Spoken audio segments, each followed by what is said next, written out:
Dlaczego Francja jest taka bezmyślna? To kraj bez przyszłości. Je sais pouvoir compter sur vous. Je m'appelle Monsieur le Président de la République ou Monsieur. La démocratie ne veut plus rien dire. The most normal one.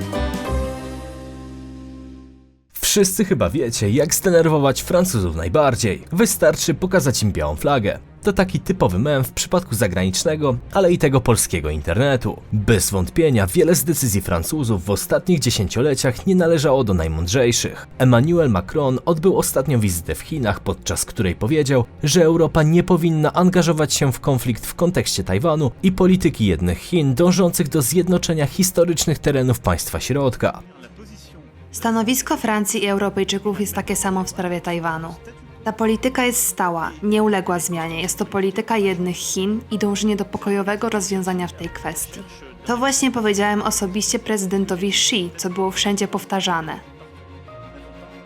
Te słowa rozwścieczyły Stany Zjednoczone, ale też część europejskich sojuszników, ponieważ z jednej strony Europa w razie kryzysu chciałaby pomocy USA, z drugiej strony w odwrotnym przypadku najlepiej byłoby trzymać się z daleka od takiego konfliktu. I wiecie, jakby nic w tym złego, żeby takie decyzje podejmować wspólnie z narodem w momencie, kiedy faktycznie podejmować je trzeba. Ale kiedy wojny jeszcze nie ma, to takie słowa tylko wzmacniają chińskie ambicje, a Stany Zjednoczone razem z sojusznikami w Azji raczej kwestii Tajwanu tak łatwo by nie porzuciły. Gdybyście się zapytali rodowitych Francuzów, czy uważają, że ich kraj funkcjonuje w sposób prawidłowy, to przypuszczam, że raczej nie usłyszelibyście zbyt wielu pozytywów, a już zwłaszcza w ostatnich latach.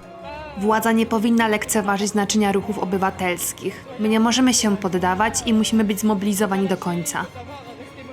Oni powinni wiedzieć, że 3% populacji jest skłonna do rewolucji, więc w dowolnym momencie ruch obywatelski może coś zmienić. Francja próbuje kreować się na przywódcę Unii Europejskiej, ale w ankietach odnośnie geopolitycznej siły na kontynencie europejskim Paryż wypada gorzej niż Warszawa. To kompromitacja, bo Francuzi uchodzą przecież za jedną ze współczesnych globalnych potęg. W kontekście wydatków na wojsko Francja jest niewiele gorsza niż Rosja i zajmuje 6. miejsce na świecie, posiadając w swoim arsenale łącznie 290 głowic jądrowych, a także lotniskowiec. Mało tego, jeśli spojrzymy na mapę świata, to okaże się, że językiem francuskim jako językiem ojczystym posługuje się 300 milionów ludzi, a wpływy tego państwa sięgają daleko poza europejską metropolię. Mimo tego od 15 lat gospodarka Francji stoi w miejscu, a nawet się cofa. Do tego liczba absurdów, jakie mnożą się pod rządami w Paryżu, powoli nie mieści się w głowie, co pokażemy wam w tym materiale. Dlatego dziś, zainspirowani odcinkiem Louisa Best Croissant in Paris, postanowiliśmy sprawdzić, co powoduje, że Francja jest państwem absurdów. Jak marnuje się potencjał tego historycznie dumnego narodu, jaka przyszłość czeka Francuzów oraz czy podążają oni w kierunku upadku ich odwiecznej siły? To wszystko już w dzisiejszym odcinku. Zapraszam do oglądania.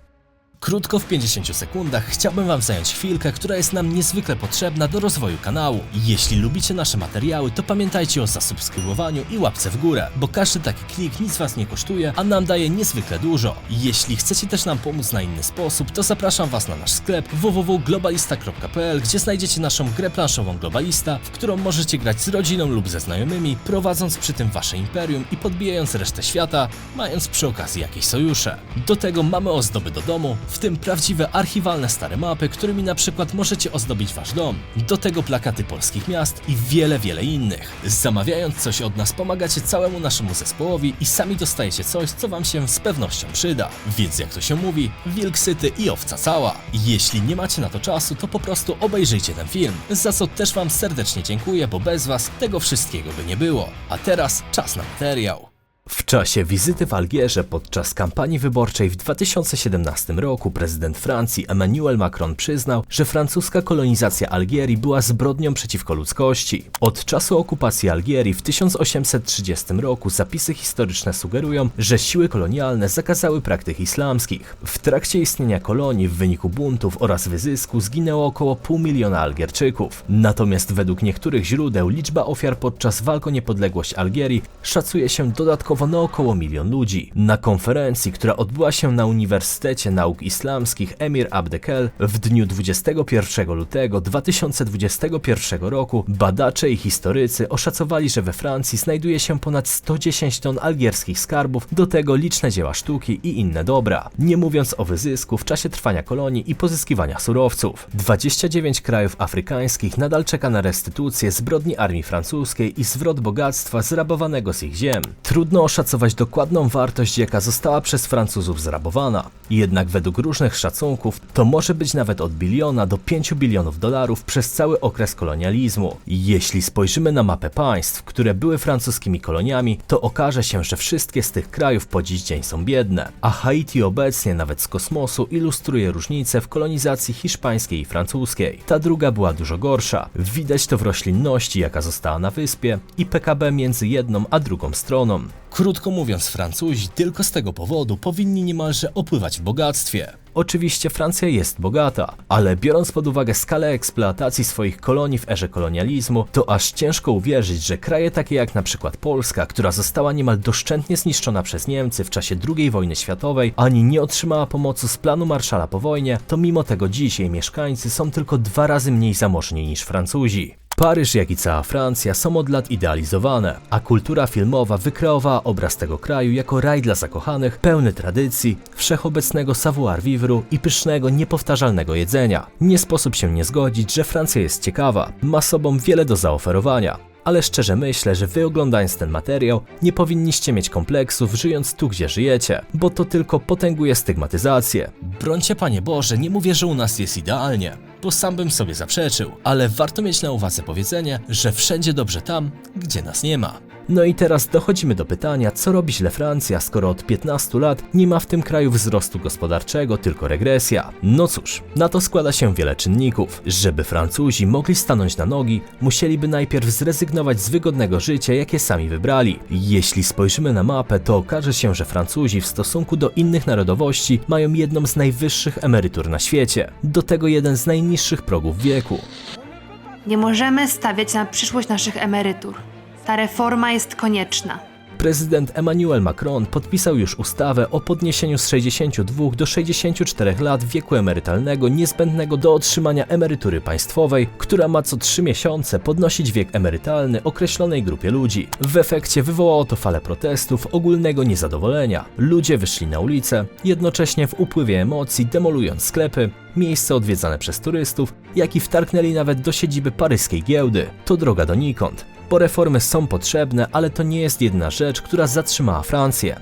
Jesteśmy tu dzisiaj, bo nie ma mowy o ponownym podniesieniu wieku emerytalnego. Trzeba zrozumieć, że niektórzy ludzie pracują w trudnych warunkach. I dziś tym ludziom mówi się, że nie tylko muszą pracować dłużej, ale też nic nie stoi na przeszkodzie, aby w przyszłości rząd zrobił to ponownie. Nadszedł czas, aby zrozumieli, że ludzie też chcą cieszyć się życiem. Nie jesteśmy tutaj, aby umrzeć w pracy, jesteśmy tutaj, aby pewnego dnia móc cieszyć się życiem. Kolejnym problemem jest skomplikowany system podatkowy i największe obciążenia dla przedsiębiorców w Europie. To skutecznie zabija francuski przemysł, który z roku na rok dynamicznie się kurczy. W efekcie Francja po dziś dzień ma jeden z najwyższych w Europie wskaźników bezrobocia, który na dzień dzisiejszy oscyluje w okolicy 7 lub 8%. Kolejnym znaczącym problemem jest struktura narodowościowa. Kraj ten w 10% zamieszkują imigranci. 87% to rodowici Francuzi oraz osoby z obszarów kolonialnych.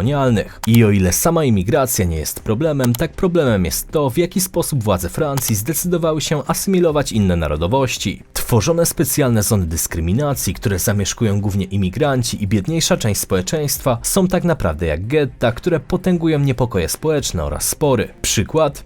W 2021 roku władze Paryża i policja oddzieliły 19 dzielnicę stolicy murem od biednych przedmieść Pantin, aby tym samym odciąć drogę narkomanom do stolicy. Mieszkańcy Pantin mówią o symbolicznej granicy między bogatymi i biednymi, określając mur ścianą wstydu. Nikt nawet nie pyta nas, jak żyjemy. Policja przyjeżdża, liczy ilu nas jest i jedzie dalej. Władza we Francji się nami nie przejmuje. Kiedy przyjeżdża policja, to tak naprawdę nic tutaj nie robią. Nie zapytają nawet, czy nam pomóc, czy mamy jakiś problem. Zrobią kilka zdjęć i jadą dalej. Śpię na kartonie w nocy. Wstaję bardzo wcześnie rano i przemierzam ulice Paryża. Nie jest łatwo, jest bardzo ciężko. Poziom przestępczości w samym Paryżu od lat utrzymuje się na dość wysokim poziomie. Statystyki policyjne podają, że na 200 zorganizowanych band przestępczych istniejących we Francji aż 80% działa w regionie paryskim. Obszar metropolii jest podzielony na 20 dzielnic i za najniebezpieczniejszą dzielnicę uważa się Barbès, która jest częścią 18 dzielnicy. Za najniebezpieczniejszą uważa się też dzielnicę 13 i inne regiony traktowane w pewnym sensie jak getta. Są one zamieszkałe głównie przez imigrantów. Złe podejście francuskich władz powoduje, że to właśnie tam jest największy odsetek ludzi biednych, co potęguje zjawisko prostytucji czy też narkomanii. Co ciekawe, mimo że Francuzi traktują Stany Zjednoczone jako kraj niebezpieczny, to statystycznie liczba zabójstw oraz przestępstw są mocno zbliżone. Francja pod tym względem zajmuje drugie miejsce w całej Europie zaraz po Białorusi, gdzie te kwalifikowane są przez policję głównie z uwagi na rządy dyktatorskie i wywieszanie biało-czerwono-białej flagi symbolizującej wolną Białoruś. Więc tak naprawdę to Francja jest najniebezpieczniejszym krajem na kontynencie. Pewnie może was to trochę dziwić, ale faktycznie tak jest. W rzeczywistości problem nie jest już społeczny, ale instytucjonalny. To nie przypadek, że ostatnie protesty w sprawie reformy emerytalnej przybrały zupełnie inny obrót niż zazwyczaj. Niesławny we Francji artykuł 49 ustęp 3 pozwala rządowi przeforsować ustawodawstwo bez zgody parlamentu, a jeszcze wcześniej rząd ukrył swoją reformę emerytalną w poprawce do ustawy o finansach ZUS. Francuzi stosunek do swojego prezydenta też raczej mają mieszany. W końcu ten w trakcie konferencji potrafił nawet ściągać zbyt drogi zegarek, żeby nie denerwować społeczeństwa. Kierunek, jakim podąża Francja, jest też specyficzny w kontekście geopolityki. Z jednej strony Francuzi chcą być liderem Unii Europejskiej i współpracować z USA. Z drugiej strony dogadują się z Chinami i nie chcą się włączać w problemy Stanów Zjednoczonych w kontekście Tajwanu. Samo francuskie społeczeństwo w aż 65% uważa też, że należy poprawić stosunki z Rosją. Władimir Putin regularnie rozmawia telefonicznie z prezydentem Macronem. Co więcej, według sondażu Odoxa aż 72% Francuzów uważa, że Rosja powinna mieć możliwość uczestnictwa w Igrzyskach Olimpijskich. Co ciekawe, francuskie społeczeństwo ma też mieszane zdanie w kontekście NATO. Dobitnie pokazało to wystąpienie tego kraju z sojuszu w 1966 roku. Powrót nastąpił dopiero w 2009 roku i wcale nie jest wykluczone, że Francja ponownie z tego nie zrezygnuje. Tak więc, panie i panowie, krótko mówiąc, w latach 60. NATO było bardziej podzielone i znajdowało się pod większym napięciem niż kiedykolwiek. Od czasu jego utworzenia w 1949 roku. Różnice w sprawie Wietnamu, różnice w kwestii odprężenia. Czy NATO przetrwałoby ucieczkę swojego najważniejszego lub kluczowego państwa członkowskiego w Europie, Francji? Paryż chciałby silnej Europy oraz rozwiązywać międzynarodowe problemy, stając się potęgą i rywalem dla USA czy Chin. Jednak na własnym podwórku nie radzi sobie z podstawowymi problemami. Jeśli dodamy do tego tak absurdalne prawa jak to, że jest tam w pełni legalne małżeństwo z nieboszczykiem, zakaz spożywania alkoholu w miejscu pracy, oczywiście poza piwem, cydrem i winem, czy prawo takie jak brak możliwości pozywania do sądu rodziny, jeśli ta zdecyduje was się okraść. We Francji alkohol jest zakazany w miejscu pracy, masz rację, ale masz możliwość wypicia wina, piwa lub brandy. Więc oni mówią, nie możesz pić alkoholu oprócz piwa, wina lub brandy? Co właśnie teraz robimy? Nie możesz pić alkoholów takich jak gin czy wódka. Zagranicznych alkoholi. Swoją drogą, dla fanów CSGO nie można tam legalnie otwierać skrzynek. To samo tyczy się też innych gier. Najpierw musicie zobaczyć, co faktycznie dostaniecie, a następnie macie to możliwość zakupić. Krótko mówiąc, Francja to kraj absurdów, który już od kilkunastu ostatnich lat naprawdę nie zmierza w dobrą stronę. Czy to wina ludzi? Szczerze to nie. To wina tych, co siedzą u góry i nie potrafią w odpowiedni sposób tym państwem zarządzać, jednocześnie powodując mętlik w głowach Francuzów. Co natomiast wy sądzicie o Francji? Dajcie znać w komentarzach. Z mojej strony to tyle na dziś. Trzymajcie się ciepło, no i cześć!